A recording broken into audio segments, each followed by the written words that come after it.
설 명절이 하루 앞으로 다가왔습니다. 설 명절 날만 되면 행복하고 좋아야 하는 명절에 사건, 사고들이 더 끊이지 않는다고 합니다. 해묵은 갈등들이 명절날에 표출되기 때문입니다. 지난 뉴스에서도 한국 명절날 유독히 갈등이 깊어지는 이유는 크게 보는 것이 바로 차례상, 즉 제사상 준비 및 음식 장만으로 드러났습니다. 요즘에는 음식집에서 많이 안 하신다고 합니다. 그런데 아직도 또 많이 하는 집이 또 있다고 합니다. 이 모든 갈등과 문제가 유교 때문이다라고 말하는 사람들이 있습니다. 그래서 2022년에 성균관 의례 정립위원회에서 대국민 차례 간소화 기자회견에서 유교 때문이다라는 문제를 놓고 유교에서 성균관에서 이렇게 영상을 만들어서 올렸습니다. 우리 그 짧은 영상도 한번 같이 함께 보겠습니다.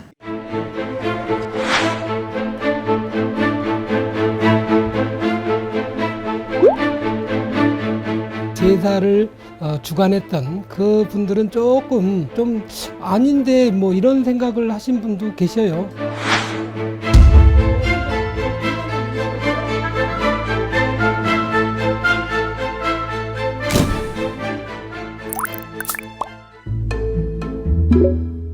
먼저 어느 정도로 간소화하면 되는 건지 성균관에 직접 차례상을 차려달라고 해봤습니다. 남는 다 없어요. 모든 재래는 남들과 같이 하는 거예요. 하나씩 올라가는 차례 음식들 위치는 정해져 있습니다. 하지만 어렵지 않습니다. 우리가 밥 먹는 순서를 생각하면 된다고 합니다. 우리 밥 먹는 건 똑같아요. 술 먼저 잡수시고 그다음에 밥 드시고 그다음에 반찬 있고 그리고 나도 후식으로 과일.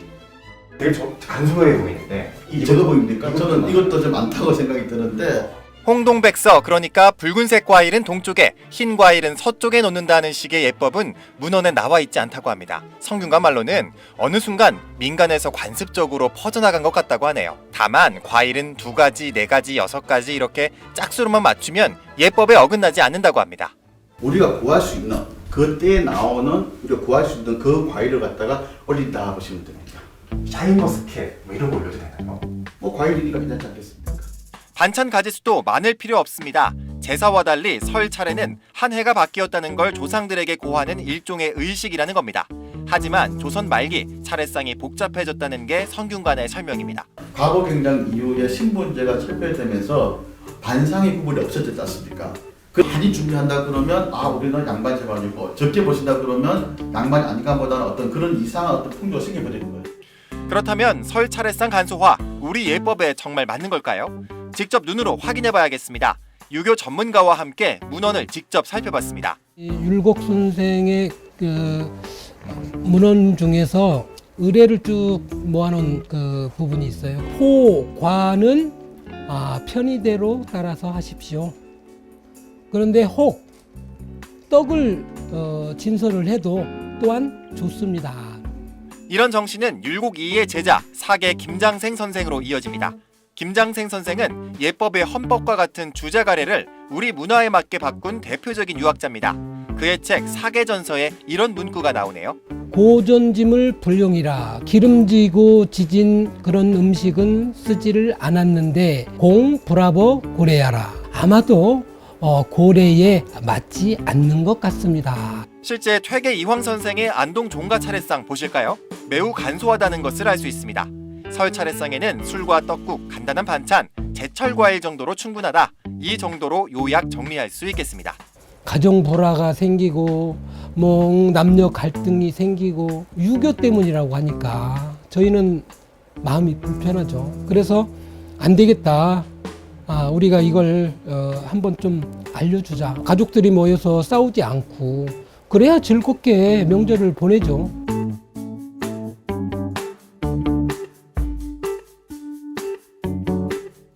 영상 참 재밌지요. 여러분들 이제 좀 알고 좀 계시겠습니까? 세상 전통도 전해지다 보니 틀린 것이 너무나도 많이 있다는 것입니다. 조상들을 기리고 하나님께 추도 예배를 드리는 이번 설 명절이 되시기를 바랍니다. 오늘 설교 제목입니다. 저를 한번 따라서 합니다. 이 대에서 끝내라. 시작. 설 명절이 다가오면 많은 성도들이 고민에 빠집니다. 아직 우리 집이 다 예수를 안 믿는데 차례상에 성묘에 참여해야 합니까? 조상들을 모시는 것은 우리나라 예법인데 안 하면 불효 아닙니까? 가족의 평화와 복음을 위해서 우리는 어떻게 해야 합니까? 한국 문화 속의 제사 문제는 단순한 전통의 문제가 아니었습니다. 신앙의 정체성과 직결된 문제입니다. 오늘 예수 믿는 우리들은 분명히 해야 합니다. 우리는 몇 대까지 제사를 지내와야 하는가? 아니면 이 대에서 끝내야만 하는가? 성경은 분명하게 말합니다. 3절 말씀입니다. 너는 나 외에 다른 신들을 내게 두지 말라. 하나님 외에 다른 신을 섬기지 말라는 것입니다. 사랑하는 여러분, 오늘 말씀을 통해 우상과 제사 문제를 성경적으로 바르게 이해하고 정리하셔서 우리 가정에서 믿음의 대를 어떻게 세울 것인지 결단하는 시간이 되시기를 바랍니다. 첫째로, 제사는 문화가 아니라 신앙의 문제라는 것입니다. 우리 3절 말씀을 다시 한번 여러분들의 입술로 해서 함께 봉독해 보겠습니다. 시작. 너는 나 외에는 다른 신들을 내게 두지 말라. 아멘. 하나님께서는 단순히 절하지 말라가 아니라 나 외에는 다른 신을 두지 말라고 말씀하십니다. 중국에서 넘어온 유교 문화에서 온 한국 제사의 본질은 돌아가신 조상들이 우리를 지켜준다, 복을 준다, 화를 막아준다 였습니다. 이것은 단순한 효도의 표현이 아니라 영적 존재에 대한 신적 기대였습니다. 성경에 말하기를 히브리서 9장 27절에 뭐라고 나와 있냐면 이렇게 나와 있습니다. 우리 함께 봉독해 봅니다. 시작. 한 번 죽은 것은 사람에게 정해진 것이요 그 후에는 심판이 있으리니. 여러분, 죽은 자들은 이 땅의 일들을 관여하지 않습니다. 관여할 수도 없습니다. 그러므로 조상들에게 제사를 정성을 다해 잘 드리면 복을 준다, 올 한 해 화를 막는다 하는 것은 성경과 전혀 맞지 않는 생각이라는 것입니다. 한 성도가 명절마다 제사에 참여했습니다. 이유는 단 하나였습니다. 혹시라도 조상들의 화를 입어 내가 잘못되면 어떡하지? 올 한 해 조상들에 대한 복이, 음복이 나에게 오지 않으면 어떡하지? 또 한 성도는 이렇게 말합니다. 우리 가족의 구원과 평화를 위해서 내가 한번 꾹 참고 제사를 드리고 절을 하자. 겉으로는 배려와 같지만 그 깊은 곳을 들여다보면 두 가지 마음이 있습니다. 두려움, 그리고 타협. 여러분, 두려움은 신앙이 아닙니다. 신앙은 신뢰입니다. 두려움에 근거한 잘못된 신앙의 모습을 우리는 계속 저지르고 와 있다는 것입니다. 사랑하는 여러분, 내 인생을 붙드는 분이 조상입니까? 아니면 지금 우리에게 복을 내리시고 우리의 생명을 연장해 주시는 하나님이십니까? 만약 우리가 혹시 모르니까 라는 마음으로 제사를 계속 드리고 있다면 이미 마음속에 하나님 외에 다른 안전장치, 신을 두고 있는 것입니다. 이것이 바로 십계명이 금하는 것, 나 외에. 우리는 이 말씀에 오해하지 말아야 합니다. 기독교는 효를 부정하지는 않습니다. 오히려 성경은 더욱 내 부모를 공경하라고 말씀하고 있습니다. 그러나 공경과 숭배는 다르다는 것입니다. 공경은 사랑과 책임의 문제입니다. 숭배는 신뢰와 의존의 문제입니다. 부모를 사랑하고 기억하는 것은 참 아름다운 일입니다. 그러나 복과 화를 조상에게서 기대하는 순간 그것은 이미 신앙의 영역으로 넘어가 버린 것입니다. 효도는 살아 계실 때 사랑하고 잘하는 것입니다. 김제 가기 전에 9길로 가면 모압 추모 공원이 있습니다. 제가 예전에 모압 추모 공원에서 추도 예배를 드리러 갔는데 그 안에서 이곳저곳 출구를 찾다가 2층에서 저쪽에 한쪽으로 밝게 빛나는 방 하나가 있었습니다. 그래서 그 방을 한번 가봤더니 벽면이 황금으로 도배된 납골 방이었습니다. 아니 유독히 다른 방보다 이 방은 왜 황금으로, 그리고 최고급 소파, 최고급 시선물, 납골 서랍들이 고급 아파트처럼 보였습니다. 가격이 얼마나 할까 유심히 살펴보았는데 눈높이층부터 가격이 매겨져 있었습니다. 특별실은 2,500만 원, 그리고 그 아래 실은 2,200만 원, 그리고 그 밑에는 1,800만 원. 납골 서랍 개인 일반실은 240만 원부터 580만 원 수준입니다. 그런데 2,500만 원이라. 저랑 함께 추도 예배에 함께 오신 권사님께서 이렇게 말했습니다. 있을 때 잘하지, 꼭 있을 때 잘하지 못해서 돌아가시고 잘하는 사람이 있더라고요. 그래서 제가 이렇게 권사님께 말했습니다. 아마 있을 때도 잘했을 겁니다. 집에 와서 생각해보니 맞다. 효란 있을 때 잘하는 거다라고 생각이 들었습니다.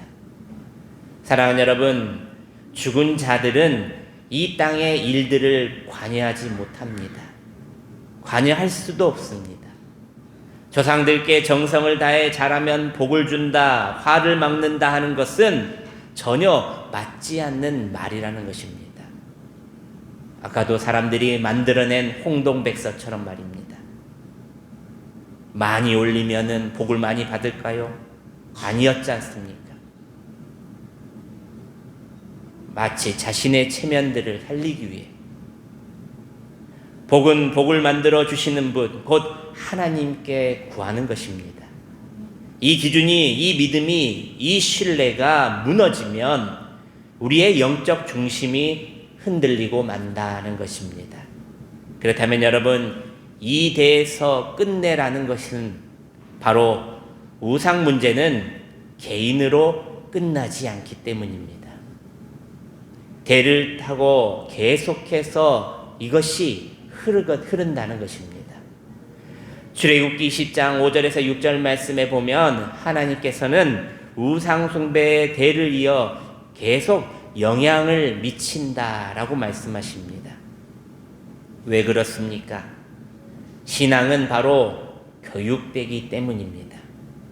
아이들은 우리가 말하는 것을 배우지 않고 우리가 선택하는 것을 자연스럽게 배우고 담게 된다는 것입니다. 아버지가 두려워 제사에서 절을 하면 아이는 눈에 보이지 않는 존재가 우리 운명을 좌우한다고 잘못 배워서 그것도 모르고 절을 합니다. 아빠는 엄마는 교회를 잘 다니면서 왜 절을 합니까? 왜 수를 따릅니까? 이미 자녀들 눈에 하나님보다 조상을 더 위로 생각하는 것을 보여주고 만다는 것입니다. 믿음의 권위가 없어진 가장 어떻습니까? 그 자녀들은 어떻게 할 것입니까? 그러나 부모가 담대히 말하고 담대히 행동하면 우리 집의 복은 하나님께 있음을 그 아이가 알게 된다는 것입니다. 아이들의 신앙의 길에서 벗어나는 것은 다 우리 잘못입니다. 사랑하는 여러분, 누군가는 이제 끊어야 합니다.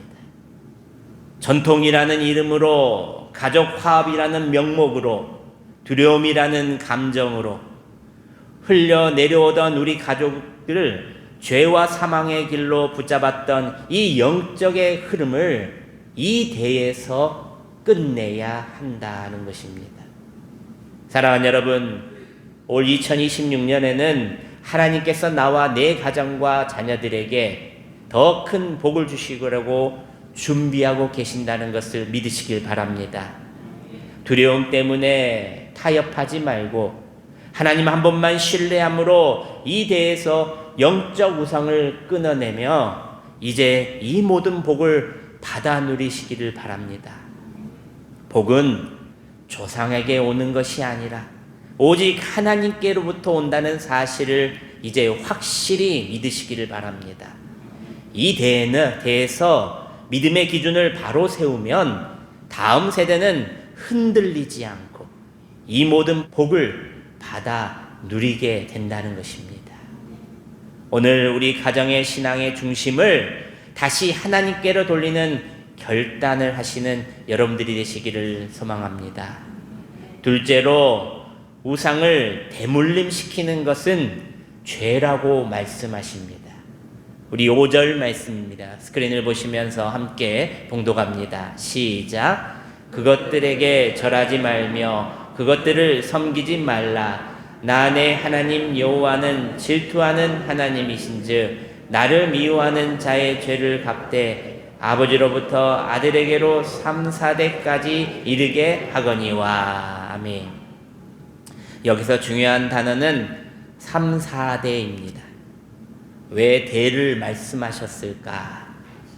우상은 개인의 문제가 아니라 가문의 흐름이 되기 때문입니다. 신앙은 대물림이 됩니다. 아버지가 제사를 지내면 자녀도 지내게 되어 있습니다. 아버지가 절하면 손자도 절합니다. 우상은 자연스럽게 그 가정의 문화가 되고 정체성이 되고 만다는 것입니다. 당연한 일. 그러나 하나님의 축복은 뭐라고 나와 있습니까? 1000대까지라고 나와 있습니다. 우리 출애굽기 20장 6절 말씀입니다. 우리 스크린을 보시면서 함께 봉독합니다. 시작. 나를 사랑하고 내 계명을 지키는 자에게는 1000대까지 은혜를 베푸느니라. 아멘. 우상은 3, 4대, 은혜는 1000대라는 것입니다. 이것은 비교가 아닙니다. 우리의 선택의 문제에 달려 있다는 말입니다. 한 집안이 4대째 제사를 지낸 집안이 있습니다. 그러나 그 집안 장손이 전도가 되어서 예수 믿고 이제 결단을 합니다. 이 대에서 끝내리라. 처음엔 큰 핍박을 받았습니다. 어른들과 동생들 모두에게 무시를 받습니다. 그러나 그 자녀들이 믿음으로 점점 서가고 그 4대째 제사를 지내는 가정의 예배가 시작되기 시작했습니다. 무엇이 끊어졌습니까? 우상의 대가 끊어졌다는 것입니다. 그리고 믿음의 대가 시작되었다는 것입니다. 그렇다면 여러분, 우리는 몇 대까지 제사를 지내야 할까요? 성경은 이렇게 말합니다. 3, 4대까지 이어지는 저주의 흐름을 지금 끊으라. 지금입니다. 인간은 개인으로 존재하지 않습니다. 반드시 가문과 문화 속에서 형성됩니다. 한 사람이 절을 하면 그 행동은 한 번의 행위로 끝나지 않는다는 것입니다. 그 가정은 가정의 가치관으로 되고 만다는 겁니다. 가치관은 바로 관습이 되고, 관습은 전통이 되고, 전통은 당연함이 되고 만다는 것입니다. 그래서 하나님께서는 우상이 개인의 문제가 아니라 구조의 문제라고 말씀합니다. 심리학에서도 이렇게 말합니다. 가정은 한 인간의 세계관을 결정하는 1차 공동체다. 아이는 말로 배우지 않습니다. 보고 배운다는 것입니다. 아버지가 무엇을 두려워하는지, 어머니가 무엇을 의지하는지 그것이 그대로 자녀들의 눈으로 보고 귀로 듣고 머리와 마음판에 각인시키고 산다는 것입니다.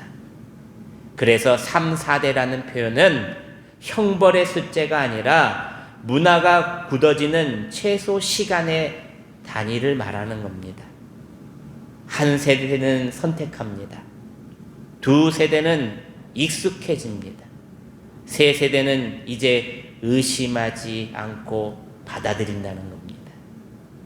네 세대가 되면 그것이 정체성이 되어 돌이키기가 매우 어렵게 되고 만다는 것입니다.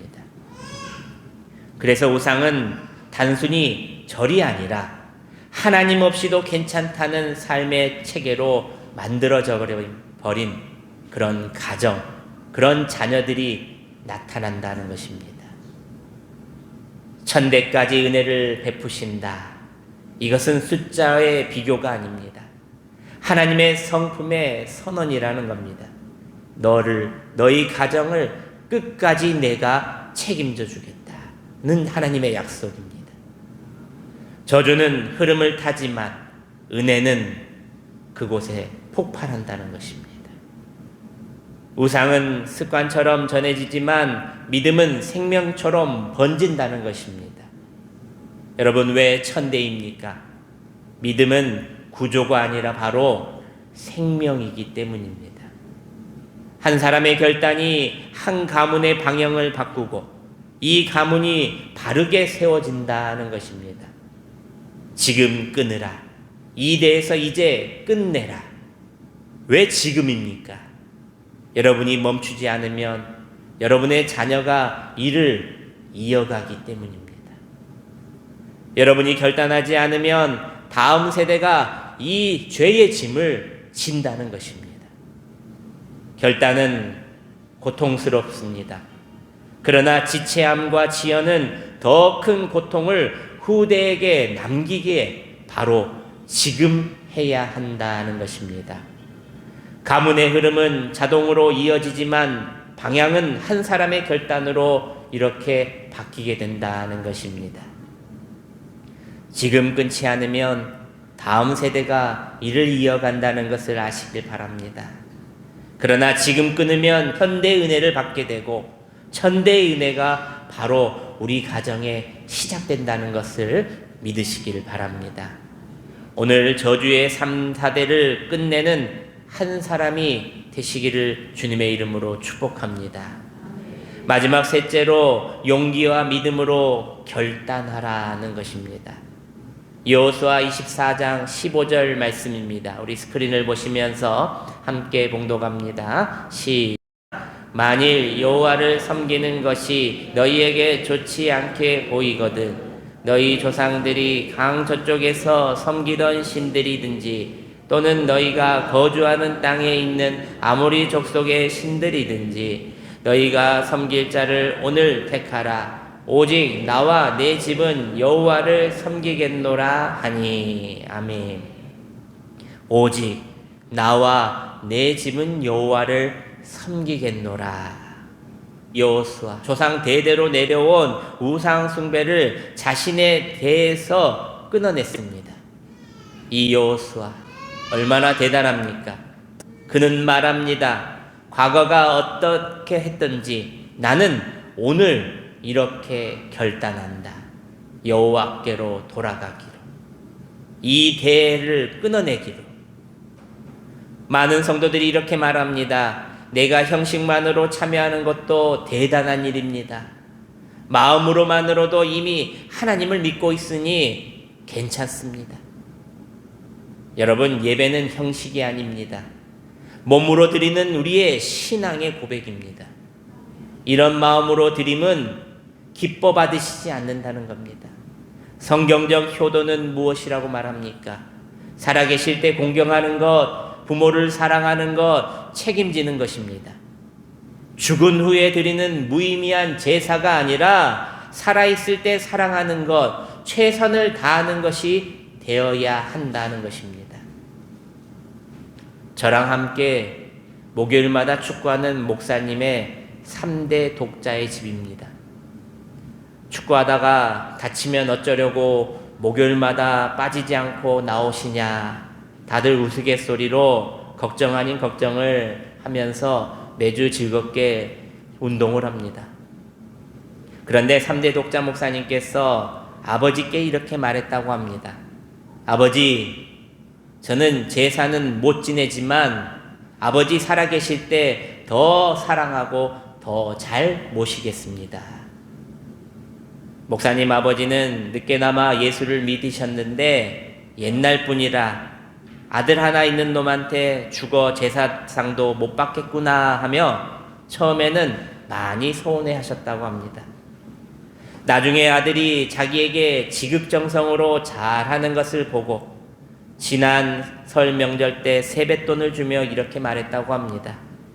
네가 예전에 제사 못 지낸다고 했을 때 참 서운했는데 내가 이 땅에 없고 천국에 가면 뭐가 다 필요하겠냐. 네 말대로 살아있을 때 받은 것이 나에게는 더 큰 효도다.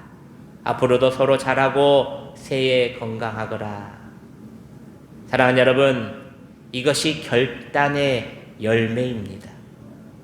처음엔 오해받습니다. 처음에는 비난받습니다. 그러나 시간이 지나면 진심이 증명된다는 것입니다. 결단은 용기가 필요합니다. 왜냐하면 결단은 익숙함을 깨는 것이기 때문입니다. 인간은 전통을 따를 때 가장 편하다고 합니다. 집단의 기대를 거스르는 순간 고립을 경험한다는 것입니다. 그래서 대부분은 이것이 틀린 줄 알면서도 그냥 따라간다는 것이 문제라는 것입니다. 여러분, 믿음은 다수결이 아닙니다. 진리는 전통의 숫자로 결정되지 않는다는 것입니다. 맞지 않은데 다수결로 따라간다. 아닙니다. 여호와는 다수가 아니라 이 진리의 말씀을 택했습니다. 나와 내 집은 여호와를 섬기겠다. 이 말은 남들이 어떻게 하든 상관없다라는 뜻입니다. 하나님만 보겠다. 신앙은 결국 개인의 책임에서 나옵니다. 사랑하는 여러분, 오늘 결단하지 않으면 우리는 전통을 계속해서 따르게 됩니다. 믿는 자로서 아닌 줄 알면서도 타협하고 다수결에 진 사람처럼 잘못된 것임에도 알면서 수긍하고 또 명절을 그렇게 죄로 보내야 합니다. 그러나 오늘 결단하면 우리 가문의 방향이 바뀌게 된다는 것입니다. 하나님께서 그렇게 만들어 주십니다. 과거가 어떻게 했든지 이번에는 그리고 오늘은 반드시 바른 믿음을 선택하시는 여러분들이 되시기를 바랍니다. 오직 나와 내 집은 여호와를 이제 섬기겠노라. 결단은 두렵지만 결단 이후에는 자유가 시작된다는 것, 복의 길이 열린다는 것을 믿으시기를 바랍니다. 사랑하는 여러분, 말씀을 맺습니다.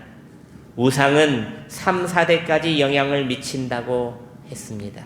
그러나 하나님께서는 1000대까지 은혜를 베푸신다라고 약속하십니다. 3, 4대를 이어온 흐름이 크고 강하게 보일 수 있습니다. 그러나 1000대의 은혜와는 비교할 수 없다는 것입니다. 문제는 무엇입니까? 누군가 한 사람이 이를 끊어야 한다는 것입니다. 누군가 한 사람이 일을 시작해야 한다는 것입니다. 그 사람이 바로 오늘 이 자리에 있는 여러분들이 되시기를 축복합니다. 전통이라는 이름으로, 가족의 화합이라는 명목으로, 두려움이라는 감정으로 이어왔던 그 영적인 흐름을 이 대에서 끝내시기를 바랍니다. 그리고 믿음의 대를, 이 대를 이 복된 대로 시작하시길 바랍니다. 이제 제사 대신 가정예배로, 차례상 앞에서 절을 하는 대신 하나님 앞에 무릎 꿇고 감사 기도드리는 가정이 되시고, 복은 조상에게서 오는 것이 아니다는 것을 분명히 인식하며 복은 하나님께로 온다는 것을 굳건히 믿고, 혹시라는 두려움이 아니라 하나님이 나와 내 가정을 책임지신다는 그 굳건한 믿음을 붙잡고 나아가시길 바랍니다. 오늘 우리가 바로 서면 다음 세대는 절대 흔들리지 않습니다. 오늘 우리가 결단하면 우리 자녀들이 더 이상 갈등하는 일이 없습니다. 오늘 우리가 믿음의 기준을 세우면 천대의 하나님의 은혜의 복이 우리 가문 위에 시작된다는 것입니다. 사랑하는 여러분, 이 시간 믿음으로 우리는 결단하시길 바랍니다. 오직 나와 내 집은 여호와를 섬기겠노라. 결단은 두렵지만 결단 이후에는 하나님의 놀라운 복이 있다는 것을 믿으시길 바랍니다. 우리 가정의 신앙의 중심을 다시 하나님께로 돌리는 거룩한 결단이 있기를 주님의 이름으로 축복합니다. 기도하겠습니다.